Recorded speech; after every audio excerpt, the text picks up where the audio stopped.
මේ සිංහල අවුරුද්දේ එක්ස්ට්‍රා වන්න හැඳිකවුමක්. ඉතින් කියන්නකෝ බලන්න වඩත් තාම වගේ එක්ස්ට්‍රා මතක් වෙනවද? එහෙනම් මේ හැඳිකවුම හදලා එක්ස්ට්‍රා આવපන්. තොපේ ගොම්මුලට මෙවුවා තේරුම් කරලා වැඩක් නැහැ. එක්ස්ට්‍රා ගහපන් ගලකින්. ඉතින් කියන්නකෝ අපි අද මේ මොනවද හදන්නේ? අද අපි හදන්නේ එක්ස්ට්‍රා වන්න හැඳිකවුමක්. ජේ. ඉතින් බලපන් මං කියන්නේ බොරුද කියලා තාමත් තොපේ හිතේ තියෙන කැවුම හදලා එක්ස්ට්‍රා වන්න. හරි හරි ඉතින් අහගන්නකෝ මේ වගේ සීනි ටික කැරමල් වීගෙන එනකොට මේකට අපි උණු ජෝ දාගන්න ඕනේ. ඉතින් උණු ජෝ නැතුව වෙන ජෝ දැම්මොත් වෙන ජෝ කියන්නේ සීතල ජෝ දැම්මොත් හදන්න වෙන්නේ කැවුම් නෙවෙයි. ඊට පස්සේ මේකට ඇට දෙකයි සුදුරුයි මහදුරුයි දාලා හොඳට හැඳිගා ගන්න ඕනි.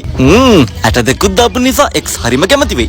පේනවනේ මෙහෙම පැණි බේරීගෙන එනකොට ලිප ඕෆ් කරගන්න නැත්තම් කන්න වෙන්නේ තිත්ත කැවුම්. දැන් ඉතින් මේක බලලා මගේ හුඬු එකතයි අර එකතයි මෙහෙකතයි කියන්නේ පා රත්තරන් පුතේ ගහනවා මං තෙල් හැන්ද රත් කරලා තොපේ පුකට. කවුද කුණු හරප කියන්නේ? ඔයාලා විශ්වාස කරන්න මම මේ වාජනේ සෝදාන දුන්න මිනිස්සයා මේක කොච්චර හොඳට සෝදලාද කියලා. මේකේ බිලත් තාම හැමම තියෙනවා.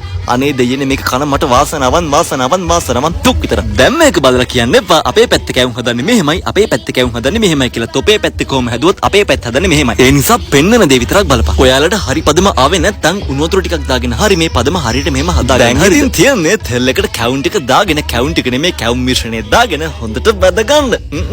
කූරු ගහන්නේ මේ කොණ්ඩ කැවුම් නෙවෙයි යකෝ මේ හැඳි කැවුම් තමයි. මේක ගැලවෙන්නේ නැති නිසා තමයි මම මේ කූරු දෙකක් ගහලා චොප්ස්ටික් දෙකක් ගහලා ගලව ගන්න හදන්නේ. එහෙනම් වාත් මේ සිංහල අවුරුද්දේ වගේ එක්ස්ට්‍රා හැඳි කැවුම් පිරිසියක් යවන්න. see you bye.